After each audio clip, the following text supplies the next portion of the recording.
between Circe and the Roman Catholic Church too. It's a good thing to show that. Let's see here. So here we go. We're live now. Between Circe. All right, we're live. About to get this recording to the cloud here.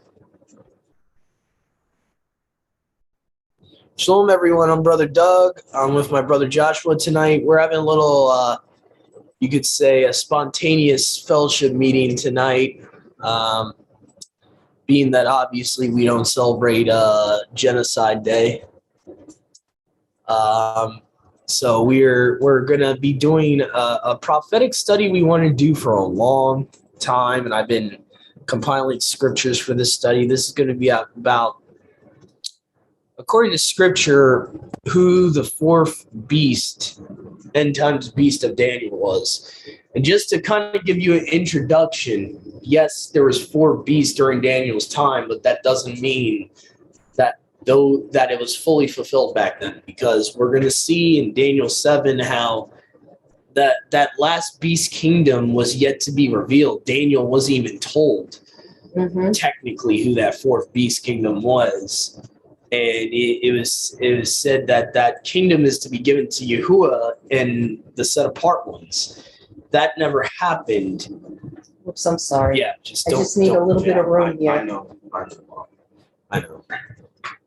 So we're going to go to some scriptures here. First, I want to go to a couple expoundings on a prophecy here that seems to be given. The same prophecy that was given to Daniel seems to have been given to Abraham. So we're going to go to Genesis 15, 12, 13. The reason I want to go there too is in that I can see this very likely was the case is in the book of Isaiah, Yahuwah says, he tells the end from the beginning, meaning that you're not going to get, he's not going to wait until the New Testament tells something about prophecy, okay? Or even he's not even going to wait until the time of Daniel to foretell about a prophecy like this. I truly believe Yahuwah tells the beginning from the end from the beginning, just like it says in this verse from Isaiah. And if you look at the Hebrew word for beginning, the first book of the Bible is called Genesis, which in the Hebrew is Bereshit. Okay? And it's very possible Yahuwah could be hinting here. He tells the end times from Bereshit. Okay, so Isaiah 46:10 says, I make known the end from the beginning. From ancient times, obviously Daniel wouldn't be ancient times. What is still to come, I say, my purpose will stand and I will do all that I please. Okay, so, and a lot of other versions like the NLT will say, only I really like how the NLT paraphrases this. Only I can tell you the future before it even happens. Everything I plan will come to pass, for I do whatever I will. So that's pretty self-explanatory there. And I'll show you how this agrees with the Targums here, that Daniel didn't get a special revelation all by himself about these four beasts. That it seems like this possibly, according to Judean tradition here in the Targums of the Torah, this was something that was told to Abraham prior to Daniel. So let's see here. Genesis 15:12, and I'll be reading from both the Pseudo-Jonathan Targum and the Jerusalem one to compare both here. Okay, so it says, and when the sun was going to set, a deep sleep was thrown onto Abram, and behold, 4 kingdoms will arise to enslave his children. Terror, which is, so they're letting you know what terror is. Terror, which is Babel. And darkness, which is Media. Greatness, so Media Persia. Greatness, that is Yavan. By the way, Yavan is Aramaic for Greece, just FYI. Decline, which is Pharaz, which is to fall. So Pharaz would be the Rome or Edom. So that's Aramaic for Edom, probably. Which is to fall and have no uplifting from where it is to be that the children of Yasharel will come up. So according to here, their expounding here is that Edom or Rome would be where Yashrael would come up out of. Now, technically, we see that in 70 AD that, Rome comes in, destroys Jerusalem, and they're fleeing from, the Romans. Now, the reason I know that Yavan means Greece and all that, I'm going to show you why. If we go to the Jerusalem one, it gives you the English translation of those Aramaic words. I'll show you what I mean by that. So if you go to the Jerusalem Targum here of Genesis 15:12, okay, and let's see here. So if we go to Genesis 15:12 of the Jerusalem Targum, it reads, "And when the sun was going to set, a sleep profound and sweet fell upon Abram. And behold, Abram saw 4 kingdoms which should arise to bring his sons into subjection. Terror, greatness and darkness fell upon him. Terror, that is Babel, darkness, that is Media, greatness, that is Greece, fell, that is Edom, parentheses, Rome, that 4th kingdom which is to fall and never to rise again forever and ever." And obviously we know from history, Rome never fell. Rome succeeded, according to historians. It continued through the eastern leg of the Byzantine Empire, which some historians even, oh, wow. Okay, thank you, Brother Joshua, for letting me know my screen was glitching out. Thank you.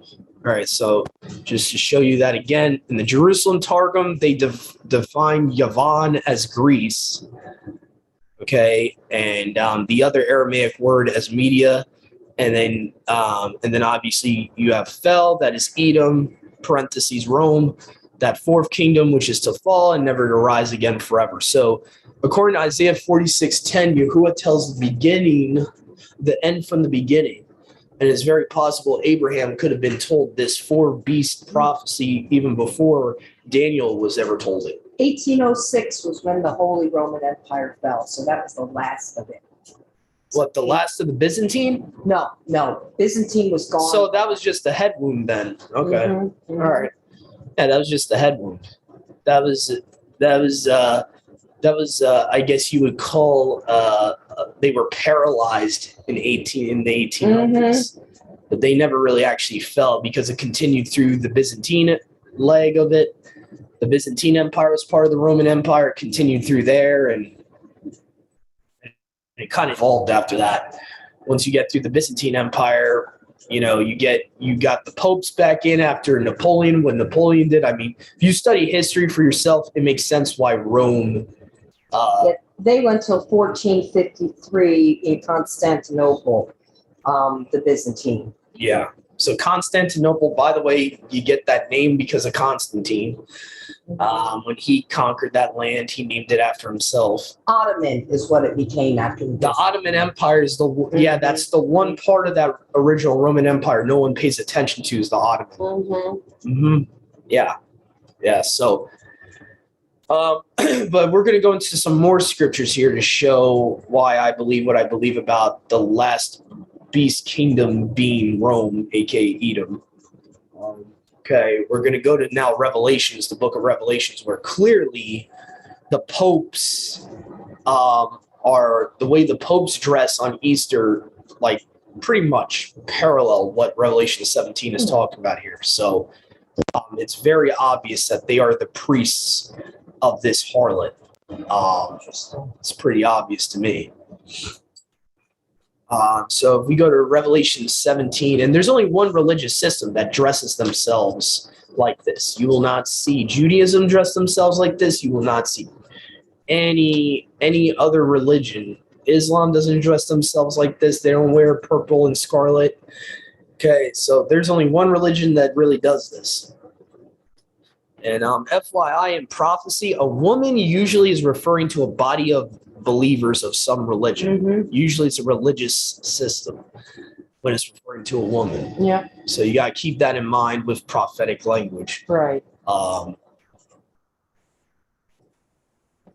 let's see here. So it says, let's go to the great prostitute. Okay.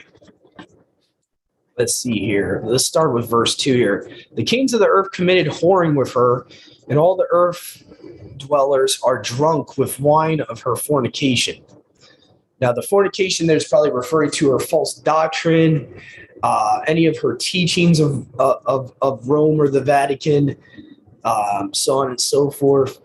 He brought me to the wilderness in the spirit, and I saw a woman who sat on a blood red beast full of blasphemous names. So I like how the Aramaic here says blood red. It makes it a little bit more specific, which had 7 heads and 10 horns.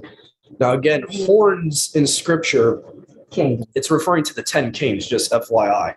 So the 10 kings of the Vatican or Rome.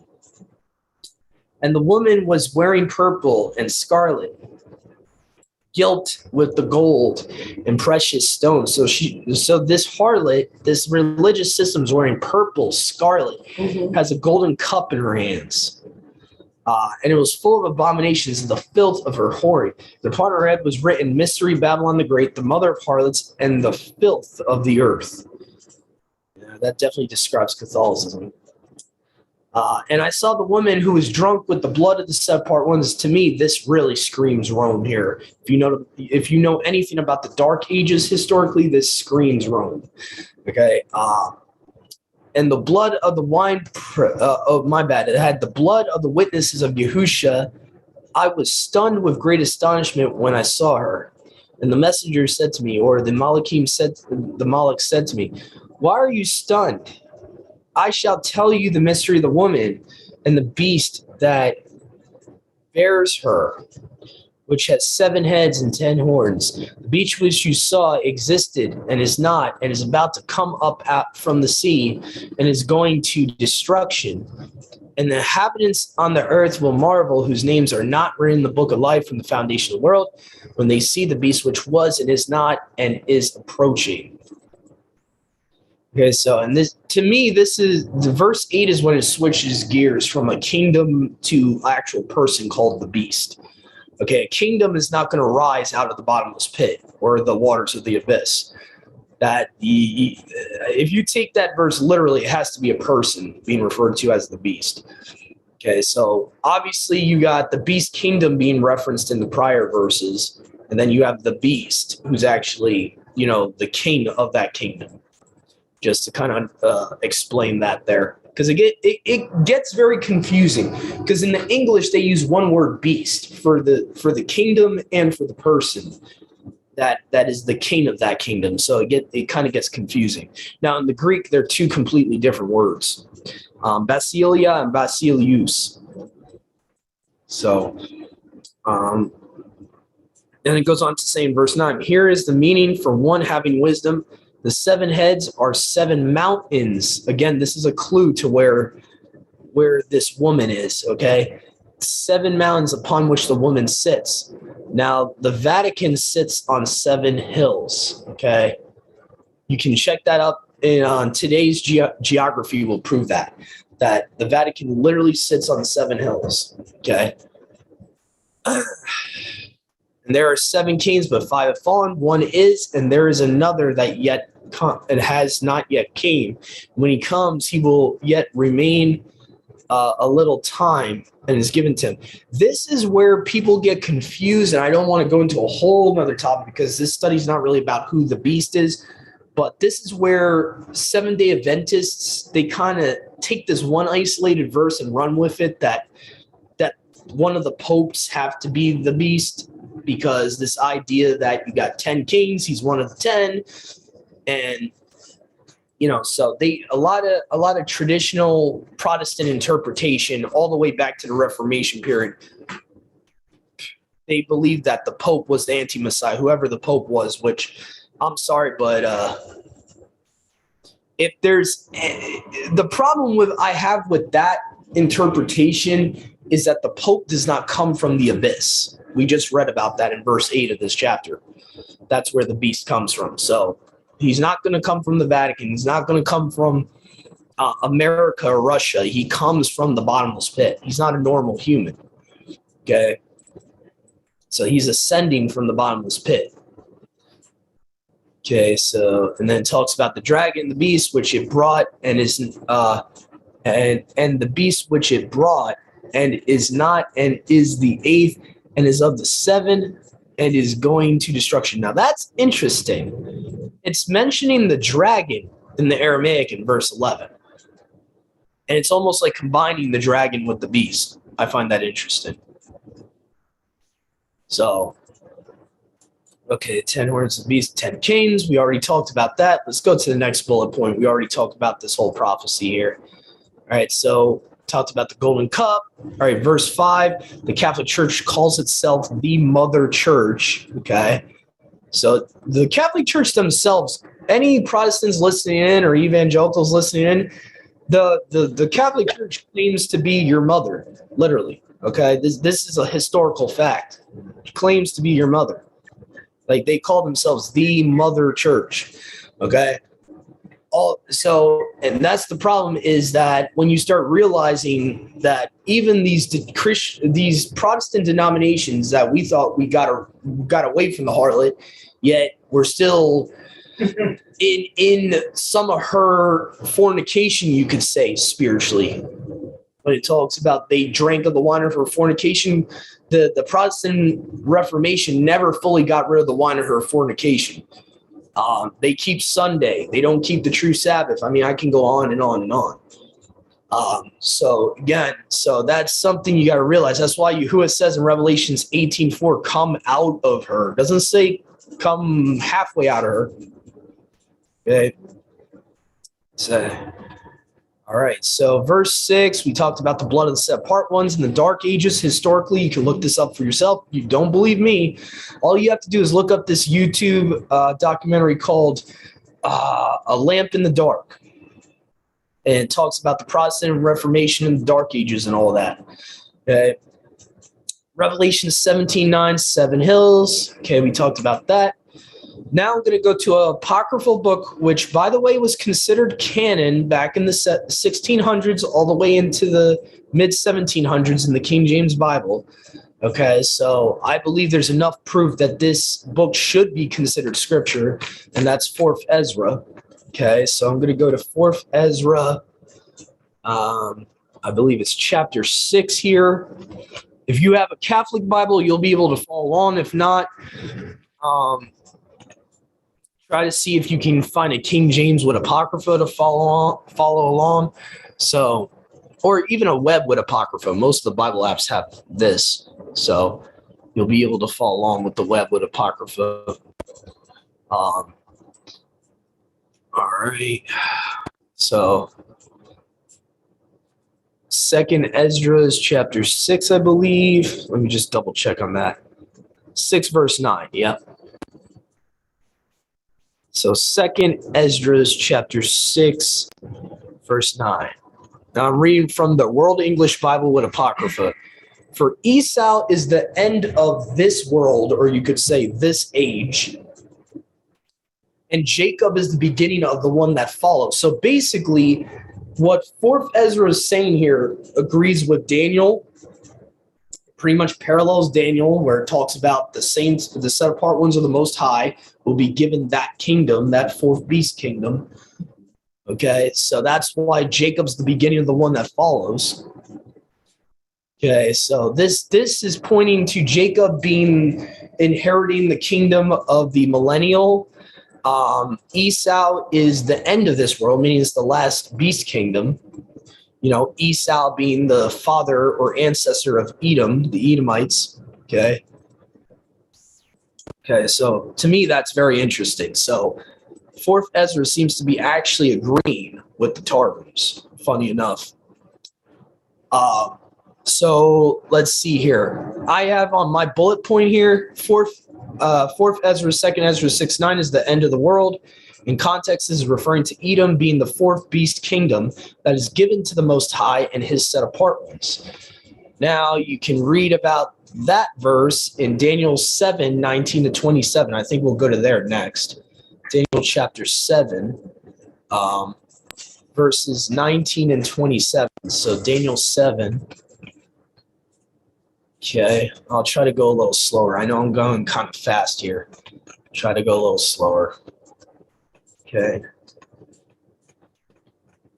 All right, starting at verse 19 here. Then I desired to know the truth. Actually, let me switch this Septuagint here. Then I inquired carefully concerning the fourth beast. Wow, that's a lot different than the web. Okay. For it differed from every other beast, exceedingly dreadful. Its teeth were of iron, its claws were of brass, devouring and utterly breaking to pieces, and it trampled the remainder with its feet. All right, now we're going to go to verse 27. And the kingdom and the power and greatness of the kings that are under the whole heaven were given to the set apart ones of the Most High, and his kingdom is the eternal kingdom, and all powers shall serve and obey him. Interesting. Okay. You gotta love the old Britain language here. Hitherto is the end of the matter. As for me, Daniel, my thoughts greatly troubled me, and my countenance was changed, but I kept the matter in my heart. Just to let you know, honey, when you read 27 there and on, 26 really gives you the context Okay. about Yeah. the court will sit. Yeah, the judgment, yeah.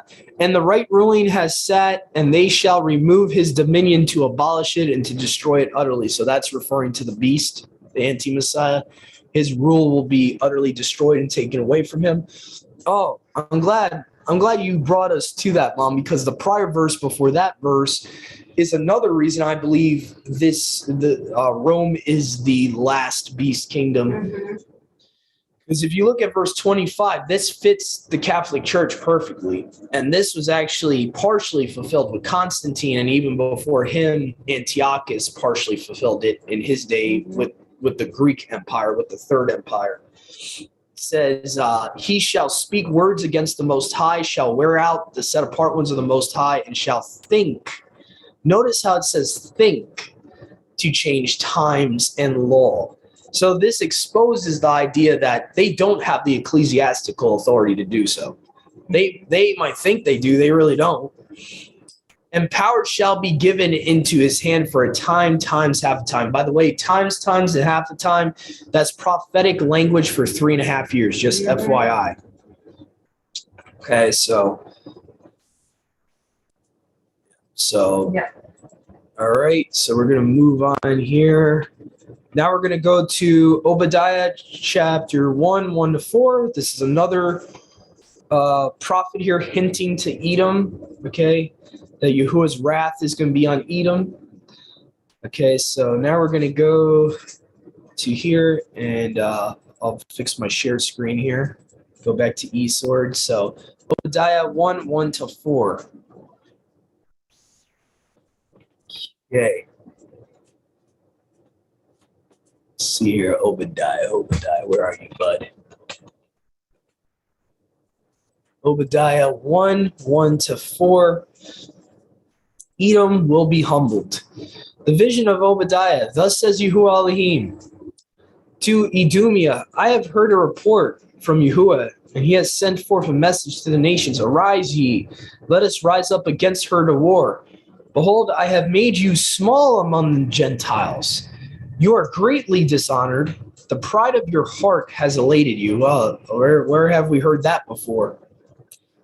Dwelling as you did in the holes of the rocks, as one that exalts his habitation, saying in his heart, who will bring me down to the ground?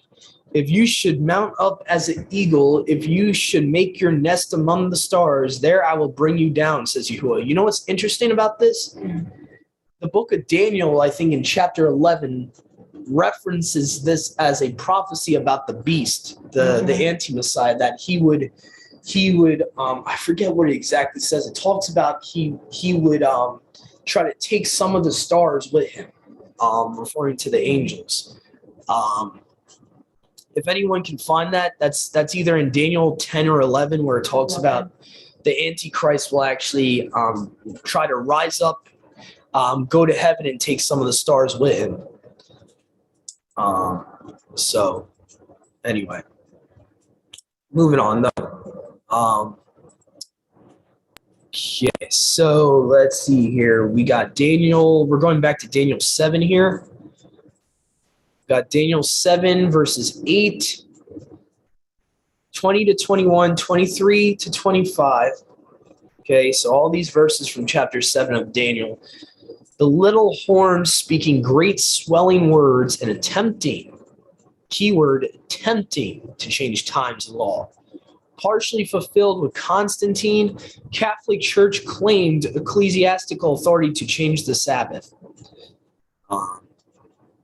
So let's do verses 8, 20 to 24. Yep. Go ahead, Joshua. I see you got your hand raised. Go ahead. I think it's Daniel 8:10. Oh, thank you. Yeah, because I noticed that Obadiah verse is very similarly worded. Let me see here. Yep, that's right. Daniel 8:10. And it magnified itself. Oh, I wonder where Paul got that from. He will magnify himself above every mighty one. And it magnified itself to the army of heaven. And there fell to the earth some of the army of heaven. In my opinion, this kind of promotes the idea that Satan and the beast are somehow going to become one. Because Satan does the same thing when he fell to the earth. He took some of the stars with him. So it says some of the army of heaven fell to the earth, and some of the army of heaven and of the stars, and they trampled on them. That's interesting to me, and I don't think many people put commentary on this verse. Yeah. Oh, okay. Hebraic Roots Bible, nice. They put Revelations 12:4 as a footnote. Good. Glad someone did. All right, there we go. So. Very interesting. Very, very interesting. Okay. Now we're going to move on here to Daniel 7, 8, 20 to 24. Let me just see here. Daniel 7, 8. Daniel 7, 8. Okay. So chapter 7, verse 8. I noticed his horns, and behold, another little horn came up in the midst of them. Before 3 of the former horns were rooted out, and behold, there were eyes of a man in this horn, and a mouth speaking great things. Remember, we just read verse 25, same context. So what's interesting to note about this historically, this was partially fulfilled with Antiochus Epiphanes, if you know a little bit about the Alexander the Great family. Okay, Alexander had what, Mom? 3 generals? I think so. He had 3 generals that died, and then you had a horn coming up from that same, you could say, dynasty or whatever. Because you had, what one of his generals was who, Ptolemy? I believe so. Yeah, so you had Ptolemy Philadelphus, and after Ptolemy Philadelphus, you had Antiochus Epiphanes. So very interesting. So let's now go to verses 20 to 24. Okay, so all right. And concerning the 10 horns that were in its head, and the other that came up and rooted up some of the former, which had eyes and a mouth speaking great things, and his look was bolder than the rest. Yeah, so this beast is going to be bold. He's going to be blasphemous. Blasphemous, yes. You know, so that's that idea. I like how the Septuagint says he was bolder than the rest of the horns. So very interesting. I beheld that horn made war with the set apart one. So this is how we know it's talking about the end times beast here. Okay, and even you can match up Hebraic Roots Bible notes again. They got a good footnote here, Revelations 13, verse 7. I beheld that horn made war with the set apart ones and prevailed against them. So this would be the context. I think you could also make the case for chapter 11 of Revelations 2. I believe it talks about it. Until the Ancient of Days came, and he gave judgment or right ruling to the set apart ones of the Most High, and the time came on, and the set apart ones possessed the kingdom. Okay, And he said, the fourth beast shall be the fourth kingdom on the earth, which shall excel all other kingdoms and shall devour the whole earth and trample and destroy it. Okay. And his 10 horns are 10 kings. Oh, my bad. That shall arise. After them shall rise another, who shall exceed all former ones in wickedness.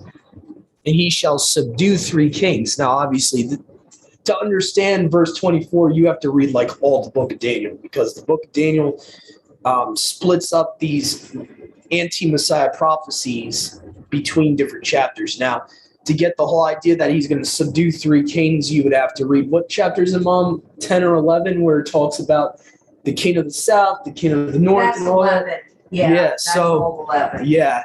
So again, that's you to get the context of some of these prophecies. Mhm. You have to read all of Daniel. You can't just take one Oh, yeah. isolated verse or prophecy, which comes to mind what Brother Joshua showed me earlier tonight. The Aramaic for 1 Peter, or my bad, 2 Peter chapter 1, verse 20 says, in the Greek it says, prophecy never came from anyone's own private interpretation.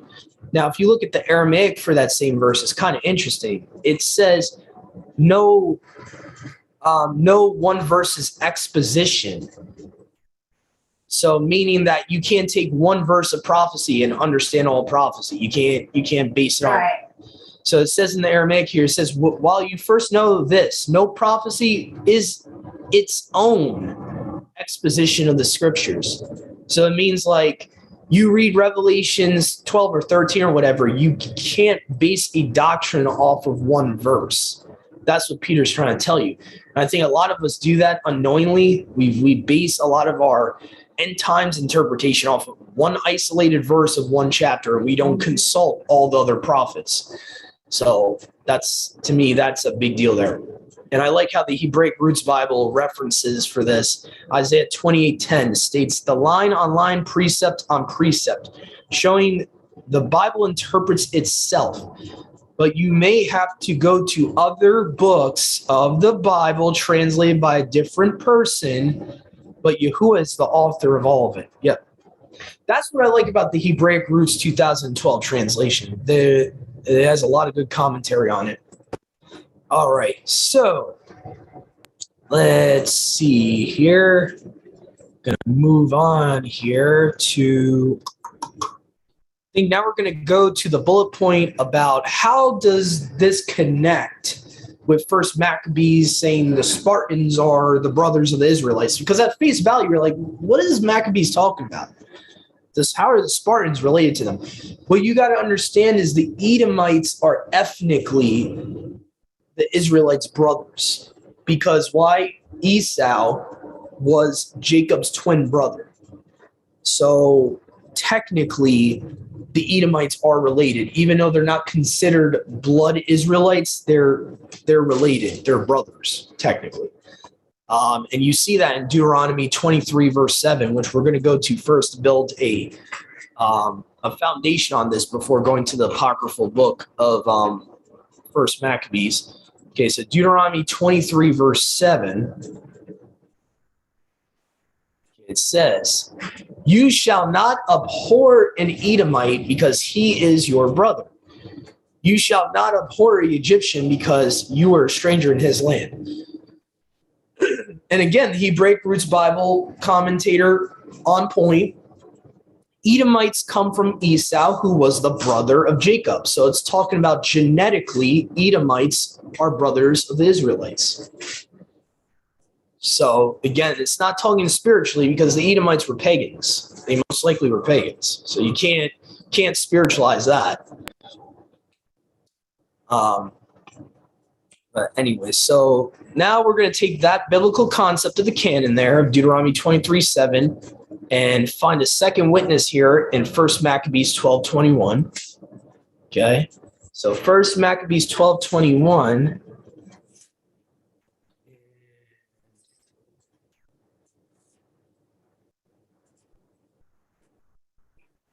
I'm reading from the Brenton Septuagint version of 1 Maccabees 12:21. Okay. it is found in the writing that the Lacedaemonians and the Judeans are brothers, and that they are the stock of Abraham.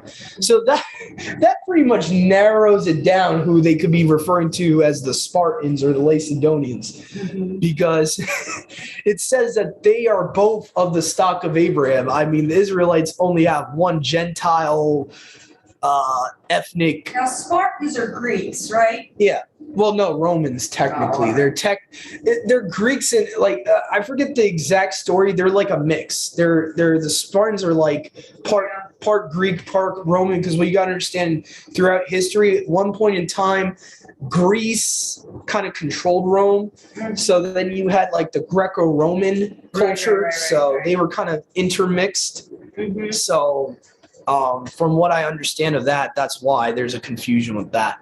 Yeah, but the Spartans here, they're actually, it seems like First Maccabees is likening the Spartans to the Edomites, which actually would make a lot of sense, because the Byzantine Empire historically has been linked to a Edomite, basically an Edomite found, was a founder of Rome. And supposedly the Byzantine Empire, that leg of the Roman Empire, was of Edomite ethnicity, you could say. Now, who is this Jonathan that they're speaking about in this next passage? Jonathan in Koela, Syria. Where do you see that? It's right after where you were reading. I don't see a Jonathan being It's down mentioned. to verse 24, right where you. Oh. Right after. Yeah, I don't know who the Jonathan is. It could be one of the Maccabees. I don't know. It could be one of their brothers. I just wondered. Yeah. Go ahead, Brother Joshua. I see you got your hand up. I think another witness to that is the prophecy of when I'm looking for the verse right now. You might be able to find it faster than I can, but where when after Jacob gets the Baraka from Isaac, because Esau was whining to his father about not getting a Baraka, he ends up giving him a Baraka. I think he says something about casting off his brother's. Jacob was going to rule over him, but when he got tired of it, he would cast him off, something like that. You know what I'm talking about? Yeah. Let me see if I can find that out. What's interesting about the Edomites is that throughout the history of whenever Yashrael gets into trouble with these other nations, the Edomites would literally desert them. Sometimes they would even join those Gentile nations to attack the Israelites. And we see that as part of the reason why by the time you get to Obadiah, Yahuwah hates the Edomites. He's like, all the things that they were doing to Yahuwah's people. So yeah, but yeah, I think I've seen that with other nations. The Edomites would literally Genesis 27:40-41, but that doesn't say sometimes everything they would about even it saying. join those Gentile. My bad about that. Stupid YouTube keeps doing this stupid nonsense of playing stuff in the background with the live.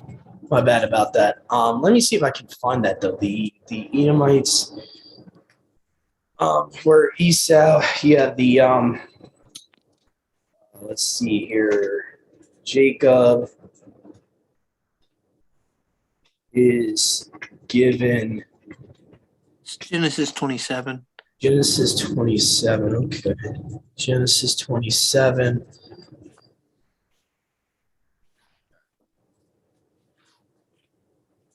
Genesis 27. Let me make sure the shared screen's working here.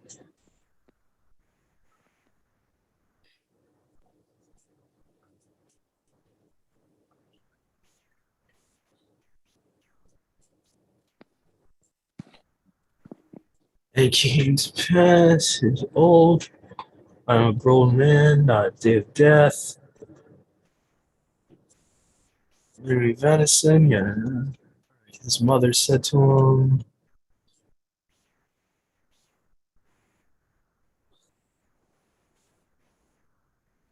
It's verse 40. I don't think it was saying everything I thought it was saying because it doesn't make mention of him ruling over Jacob. Just But that it he does- breaks up his. What it does make mention, though, is him living by the sword. That's interesting because Yahushua says, "You live by the sword, you die by the sword," to Kapha. And it's kind of interesting because at that point in time, they had the Romans ruling over them. I don't know, that could just be a coincidence, but it's a pretty interesting coincidence. That's a prophecy that he would live by the sword. And it even says you'll serve your brother, which I don't think, did the Edomites ever serve the Israelites in the Tanakh time period? I don't think that's been fulfilled yet. I wonder if that has to do somewhat with the synagogue of Satan. I mean, that's just a theory of mine, because you see in Revelations, it talks about they'll bow down at Yasharel's feet, the synagogue of Satan. So I kind of wonder if some of the Edomites are part Ashkenazi. I kind of wonder. So that's something that would be interesting to look into. Because I know a brother of ours who passed away recently, Rob Skiba, believed that a lot of the rulers in that land right now are Edomite, and they're pretending to be Judeans while they're actually descendants of Esau. So something definitely to look into. Yeah, I think that's it about the Baraka, though. I'm trying to see if there's anything prophetic after that in the end of the chapter here. I don't think so. So yeah, either way, we have a lot of proofs that Edom seems to be the last beast of the four beasts prophecy here. We definitely really don't see any other nation hinted at as that fourth beast in apocryphal or canonical literature, really. So anyway, so that's pretty much the end of this study. So Just so you know, this Jonathan and there's a Simon there, they were on the side of the Israelites. They were I figured that. fighting with them Yeah. to try to overtake the enemy. So I just thought I'd tell you that. What's interesting is that at that time and period, they decided to become allies. The Spartans at that time Right. became allies with the Judeans. I guess, you could say temporarily they did the right thing. But then later on, they oppress them when they take over Yeah. Jerusalem. They're, if they are Rome, then that means they really didn't. Like John was saying that day, Rome was not as nice as Alexander the Great was. Alexander the Great actually did not besiege Jerusalem because they begged him not to. Yeah. So I find that to be an amazing part of history, Yeah. which I believe will come up in end times. Without Alexander the Great and his dynasty, we do not have the Septuagint. Yeah. Without him and his generals, He's a key player, I'm telling you. we do not have the Septuagint today. So he's a very important historical He figure. died at 33. I'm not trying to put more into this than is there, but I'm just saying, I think he's a key person. I don't think end times is going to have anything to do with it. No, maybe not. No, Maybe not at all. Because he had nothing to do with end time prophecy. He was a partial. Really, all he was used for was partial fulfillment of prophecy. Now, he was in the BC time period. Yeah, he was the horn. So, he was right. he So was he the would not have even, he was the he-goat. and he was That's what a he fulfilled. polytheistic person, Yeah. so. No, probably- Yahuwah used him as the he-goat in Daniel. That's what he used him for. He was the he-goat that took over media. So I wonder if he'll have an opportunity in the end. No, I I don't don't know. think so. I don't think so. He didn't convert. He didn't repent or anything. No, he was just someone Yahuwah used Right. that was a righteous king, a somewhat righteous king in the way that he, treated the Israelites. But as far as being in the kingdom, no, I don't think he will be. Unfortunately, he can't even claim he didn't get the chance to, because he pretty much commissioned the Septuagint to be written. It was either him or Ptolemy. I forget which one. It was him or Ptolemy. Ptolemy. Yeah, Ptolemy of Philadelphia definitely has no excuse, because he had the Paleo Hebrew scriptures of that time translated. That was his order for that to happen. So, they knew of the scriptures to remain a polytheist. That's pretty much willful there. Yeah. So I'm just saying. So I'm just saying most likely there's no real expectation for those guys. The only thing that I was thinking about Alexander is that he had a lot of mercy on Jerusalem. You know what I mean? Like that definitely had to be a feather in his cap a little bit. You know what I'm saying? I'm not saying it's going to give him salvation. I'm just saying that he definitely did something, what you might call righteous, concerning the people of Yah. You know what I mean? So that's the only point I'm trying to make. Yeah, I agree. All right, so I do like him. So I hope this was a baraka to those that watched this study, that those that have listened in and joined in. So please stay tuned as we're approaching preparation day. Pretty much preparation day already started for us on the East Coast already a couple hours ago. So as we enter Sabbath evening tomorrow, I don't know if we'll have anything planned, Yahuwah willing. We might have a study planned. I'll see what Yahuwah wills, how much energy we got as the Sabbath approaches tomorrow night, Yahuwah willing. So thank you for joining us tonight, and I hope you got something out of this study. To our brothers and sisters out there, happy preparation day. To those that we might not get in touch with on Sabbath, have a great Sabbath, and see you on Sabbath day. Shalom. Now tonight, the Apostle Peter was